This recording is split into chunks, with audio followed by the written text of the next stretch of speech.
It's September, and this is your Cellar Series Back to School edition. And we ran out of apples, so teacher gets an orange this year. How novel. Well, I brought my backpack full of goodies today since it's my first day of school. And I'm here to tell you that September is a really nice kind of turning of the seasons. I think we get to get back into some wine styles that bring a little bit more weight, a little more body, which is exciting for me. So let's line them up here. This is your Cellar Series description.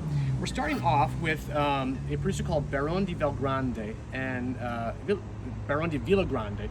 This is a producer that is the oldest producer in Sicily for the most part, kind of modern producer. And they've been farming since the 1720s on Mount Etna's eastern flanks. So on the northern and southern flanks of Mount Etna, and don't forget Mount Etna is the volcanic, kind of the most active volcano in the Mediterranean for the most part. But it has this amazing volcanic terroir, lots of kind of recent volcanic lava flow. And so the soils have this like immense energy to them, kind of very low pH soils, really, really fantastic stuff. And on the eastern flank, where this wine is, grown and made, is the Etna Bianco Superiore DOC, kind of the white wine production zone of the area. It is 100% or almost 100% Caricante, and it's grown at about 700 meters above sea level. I see just a little bit of oak to it, but for the most part, it's really kind of that fresh mineral style. It has this lovely kind of golden color to it, and it kind of just, you can tell these grapes are really sun-kissed. Which is kind of exciting. To see that kind of generous southern Italian fruit, that Sicilian fruit. So, really, really lovely wine. I've been wanting to feature this wine since I tasted it in the beginning of the summer, but the importer totally ran out. We totally ran out, and this is like our second shot at it, and we're gonna make it work. So, Etna Bianco. So from Sicily, we are going to the Loire, and we're going to visit a friend of ours, Laura David. We've never actually met, but I absolutely adore this woman's wines, and they have come to us from our friend Kristen Watts. So Kristen continues to find these really, really amazing producers, and this is kind of a new wine that she has shown us this summer. So it's really only been in the marketplace for a few weeks. I had a glass of it a couple weeks ago, and I was like, wow, it was really, really good. And the bottle went around the room really fast, and it was gone. But I had a bottle of it last night when I was sailing with some friends, and they're all kind of wine buyers, and so I kind of wanted to show them something kind of fun and unique. And this was kind of a perfect opportunity. So the wine is drinking great. It's 80% Chenin Blanc, 80% Chenin, 20% Chardonnay. It's all tank, it's all stainless.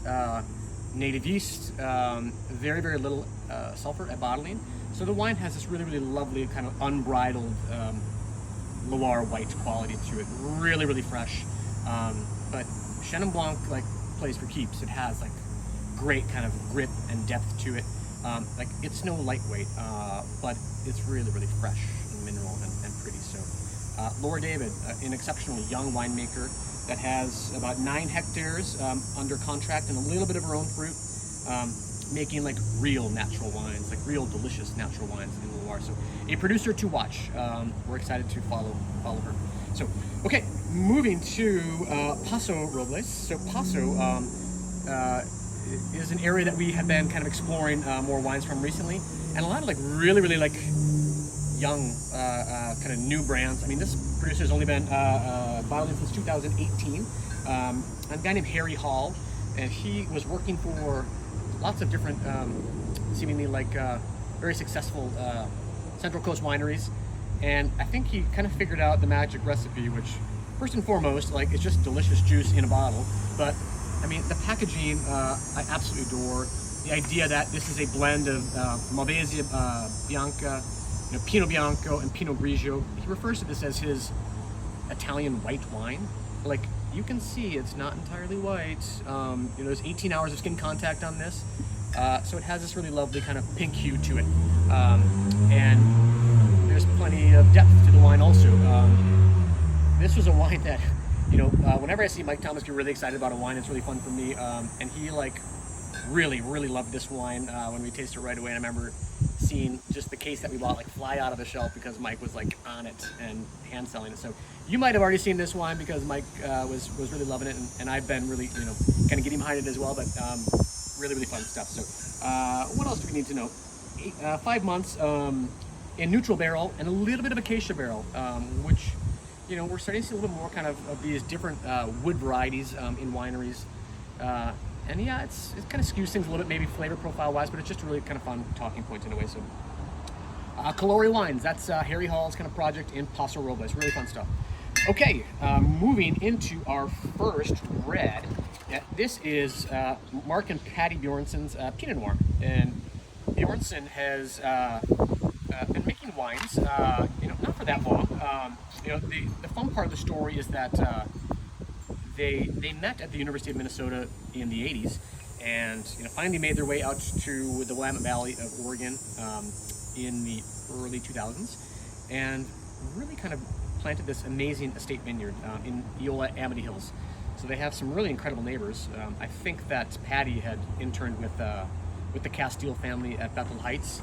And if you're going to learn how to make wine from somebody in Oregon, the Castiles are pretty good.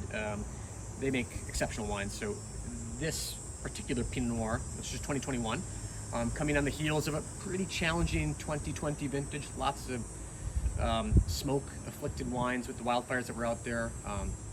You know, it's not easy making wine anywhere these days, but 2021 was a nice vintage, a very nice vintage for the growers in the northern Willamette Valley. So all estate, about 500 cases are made. So it's tiny. You know, they're a small kind of operation. They sell a fair amount of fruit, a great source for really high quality Pinot Noir and Chardonnay too. But this is their estate bottling. So really nice there. So it spends 10 months in French oak, most of which is you know, kind of neutral. So that barrel is just really kind of allowing the wine to have a little bit of exposure to the you know, to the atmosphere, kind of just the education in the wine. But it shows a really poised Pinot Noir fruit. Pretty classic stuff. Really nice.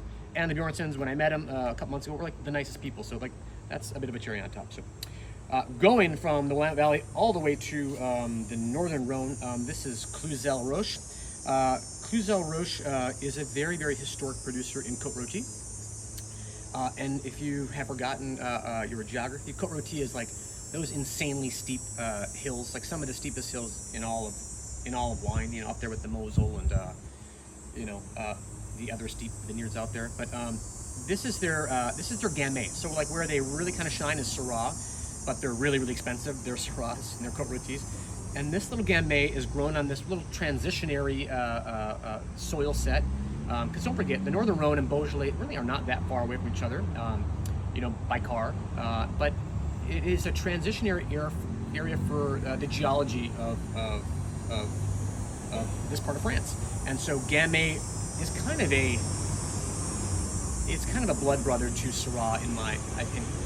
I've said that before, and I really believe that. Like, they share so much in terms of their savoriness and their earthiness and their freshness of fruit, and their kind of depth, as well, still being kind of light on their feet. So this is grown in a 3.5 hectare vineyard. It's all granitic and glacial moraine, you know, kind of soil sets, all organic, 6 months in stainless steel, and about a third of it is whole clusters. So kind of a fun, really fresh, a little funky Gamay from the Northern Rhone. Pretty cool stuff, in my opinion, from a really historic family. So finishing up, we are going to, speaking of like an old classic, like Clos La Coutal. This is a producer that we have worked with for many vintages. And it's kind of one of Kermit Lynch's really classic producers in a way, you know. So this is coming from southwestern part of France, south of Bordeaux, along the Lot River, this area called Cahors. You know, this is an old Roman town, very old part of France. You know, it's very close to the starting point for the you know, the trek along the Compostela de Santiago. So it's just a dynamic place for Malbec. We've become so used to kind of just having Malbec be this Argentine thing, and it really it's not the whole story. You know, like the start of the story really is in Bordeaux and Cahors, where Malbec has this more kind of tight and kind of chiseled quality to it. It's not all big black fruit. There's just a little bit more kind of going on. It reminds me a lot of Bordeaux. And in fact, it's 80% Malbec, and I think there's about 20% Merlot in this right now. I think they kind of shift that a little bit here and there, but yeah, it definitely nods its head, tips its hat to the wines of Bordeaux. Really lovely stuff. So, that's it. That's your September Cellar Series description. We always get excited about this selection, but gosh, there's some really, really dynamic and delicious wines. And so, yeah, enjoy the fair, everyone. Get those kids back into school, and we'll see you in September. Thanks.